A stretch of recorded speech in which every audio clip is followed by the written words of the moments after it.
देखो, न्याय दिलाने की कोशिश करने के लिए आए हैं। न्याय तो सरकार देती है, जब तक आपकी सरकार नहीं बनेगी न्याय व्याय नहीं मिलने वाला है। देखो, जो शोषण करने वाले हैं उनसे न्याय मांग रहे हैं हम। माननीय काशीराम साहब ने कहा कि भैया न्याय अगर लेना है तो सरकार बनाइए। उत्तर प्रदेश में जब हमारी सरकार थी तो न्याय मिलता था सबको, यहाँ न्याय नहीं मिलता है। जब जो लोग अन्याय करते हैं, दो लोग अत्याचार करते हैं, उनसे भीख मांग रहे हैं कि न्याय दे दो, न्याय दे दो। अरे कहाँ से भैया न्याय मिलेगा?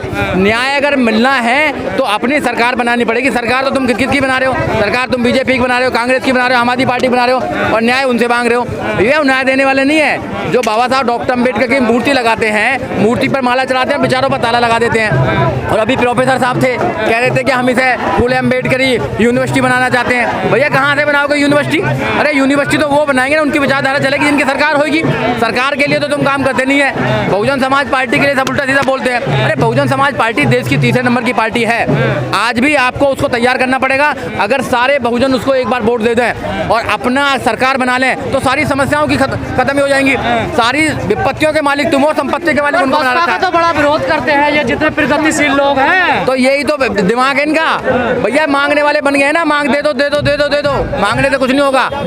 भैया आपको अपनी सरकार बनानी पड़ेगी। जिस दिन आप सरकार बना लोगे, और उत्तर प्रदेश में 4 बार मुख्यमंत्री बनके बहन कुमारी मायावती ने साबित कर दिया है ये कि जब आपका राजा होता है, आपकी सरकार होती है तो आपको न्याय मिलता है। जब आपका राजा नहीं होता, आपकी सरकार नहीं होती, आपको न्याय नहीं मिलता। जरा जरा सी चीज के लिए मांगते रहो, हमको ये दे दो ये दे दो ये दे दो ये दे दो। अरे बाबा साहब डॉक्टर अम्बेडकर ने आपको मांगने वाला नहीं बनाया था, आपको देने वाला बनाया था। हम अपनी ताकत को, वोट की ताकत को समझे ही नहीं। जो वोट की ताकत है, खोजा जा रहा सर, जो वोट की ताकत है वो बाबा साहब डॉक्टर अम्बेडकर अपने बच्चों की कुर्बानी देने के बाद लाए थे।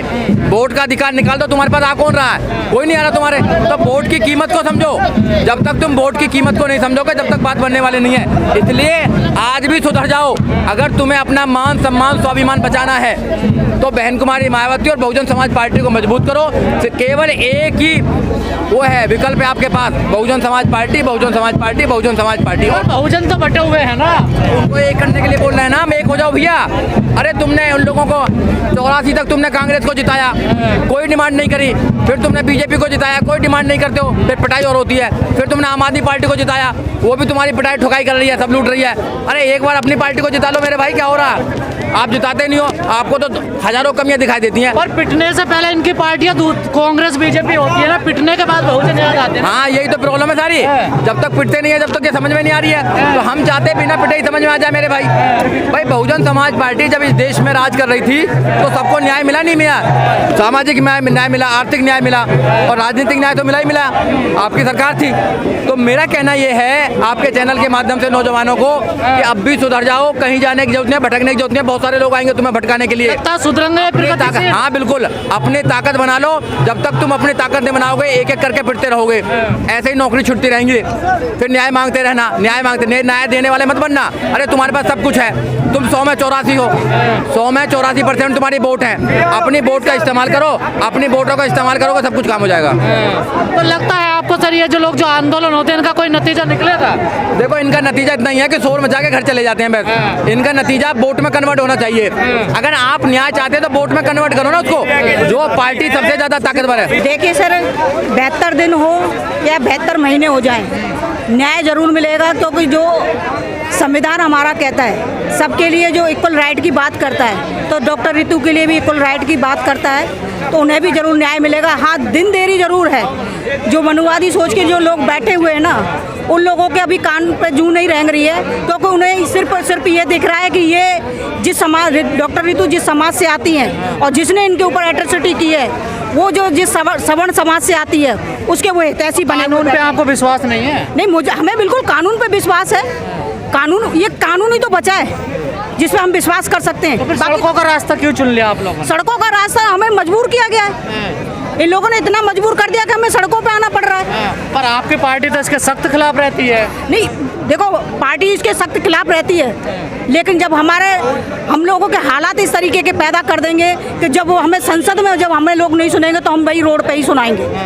तो वही हालात हमारा लिए हालात इतने बदतर हो गए, बसपा को भी अब सड़कों पे आना पड़ गया। बिल्कुल, हालात बद से बदतर हो चुके हैं। जो वर्तमान की जो सरकार है उसने हालात इतने खराब कर दिए हैं कि मतलब पढ़े लिखे लोगों को, जिन लोगों को बच्चों को पढ़ाने लिखाना चाहिए, कॉलेज के अंदर रह करके उनको आने वाली पीढ़ी को बनाने के लिए पढ़ाई लिखाई करानी चाहिए, आज वो प्रोफेसर आज रोड पे बैठी हुई है। तो इस चीज़ के लिए जो वर्तमान सरकार है उन्हें शर्म आनी चाहिए इस चीज़ के लिए। बसपा आप लोग आज सपोर्ट करने आए हैं रीतू को, आपको नहीं लगेगा कल को विपक्ष आरोप लगाएगा कि ये बसपा का आंदोलन चल रहा है? नहीं, बसपा का आंदोलन, बसपा हमेशा संविधान के साथ रहती है और संविधान हमारा ये कहता है कि जब किसी के साथ अन्याय होता है तो बसपा उसके साथ अन्याय के साथ और अन्याय के खिलाफ यहाँ पर खड़ी होती है, न्याय के साथ में खड़ी होती है। उन्हें न्याय दिलाने के लिए यहाँ बहुजन समाज पार्टी यहाँ पर निरंतर ज्यादातर देखा गया ना बसपा सड़कों पे नहीं आती, लेकिन डॉक्टर रीतू को लेकर कई बार आप लोग यहाँ सड़कों पर आ गए हैं। देखिए, ऐसा नहीं है कि बहुजन समाज पार्टी के रोड पे नहीं आती है, जब जरूरत होती है तो रोड पे आती है। आज हमें जरूरत है कि भाई डॉक्टर रीतू को जिस तरीके से अन्याय उसके साथ में हुआ, जिसकी अभी तक कोई सुनवाई तक नहीं हुई, तो उस चीज़ के लिए जरूरी है कि हम लोगों को एकजुट होने की, और यही चीज़ हमें बहुजन समाज पार्टी और हमारी बहुजन समाज पार्टी के संस्थापक माननीय काशीराम साहब यही सिखाते हैं कि हमें एकजुट होना। कई लोगों को शक हो रहा है डॉक्टर रीतू पर, ये कह रही है कि नौकरी नहीं न्याय चाहिए। लड़ाई तो नौकरी की, न्याय कहाँ से आ गया है? सबसे बड़ी लड़ाई सर नौकरी तो हमारे अंदर काबिलियत होगी, हम पालेंगे, पर लेकिन जो लोग काबिलियत को हमारी को जो दरकिनार कर रहे हैं उसका हम क्या करें? उसके लिए तो हमें संघर्ष करना न्याय कैसा न्याय, क्या अत्याचार, क्या अपराध क्या हुआ है सर रीतू के साथ? न्याय होना इस चीज़ के लिए चाहिए, जिस व्यक्ति ने, जिस महिला ने बिना सोचे समझे, बिना किसी गुनाह के उनको उनके पद से निष्कासित कर दिया, जबकि उसका कोई कसूर ही नहीं है, और उन्हें इस चीज़ का तब पता चलता है जब वो पिटीशन दायर करती है, जब उनका जवाब आता है। तो नौकरी का मामला है ना ये पूरा? देखिए, बिल्कुल नौकरी का तो है ही है भाई, जो उन्होंने अपनी मेहनत के बलबूते पर वो जो चीज़ प्राप्त की है उसको कोई ऐसे क्यों छीन लेगा? तो उस चीज़ की लड़ाई तो है और उनका राइट भी है। अगर कोई मेरे साथ अन्याय कर रहा है तो मैं उस अपने न्याय के लिए लड़ाई लड़ूं। क्यों भूल जाते हैं हम लोग कि रीतू, डॉक्टर रीतू जो है वो एडोक पे यहाँ टीचर थी, प्रोफेसर थी, असिस्टेंट प्रोफेसर थी, कोई परमानेंट तो थी नहीं यहाँ पर, तो वो तो देखे प्रशासन जब चाहे तब निकाल सकता है। ठेके का मतलब क्या होता है आप भी जानती है भली बात। सर अगर किसी व्यक्ति को किसी अगर कॉन्ट्रैक्ट बेस पर अगर रखा भी जाता है तो उसकी कुछ ना कुछ लिमिटेशन, कुछ ना कुछ डायरेक्शन, कुछ ना कुछ उसमें नियम सिस्टम होते हैं, उनके अकॉर्डिंग ही तो निकालोगे ना। ये नहीं कि आपको मन करा तब निकाल दिया, आपको लगा कि भाई ये मतलब बढ़ चढ़ के आगे ना आ जाए, कहीं पता चलेगा हमारी जगह को ना छीनने लगे, तो क्यों ना उनको पहले से इनके मनोबल को आपने देखा होगा कुछ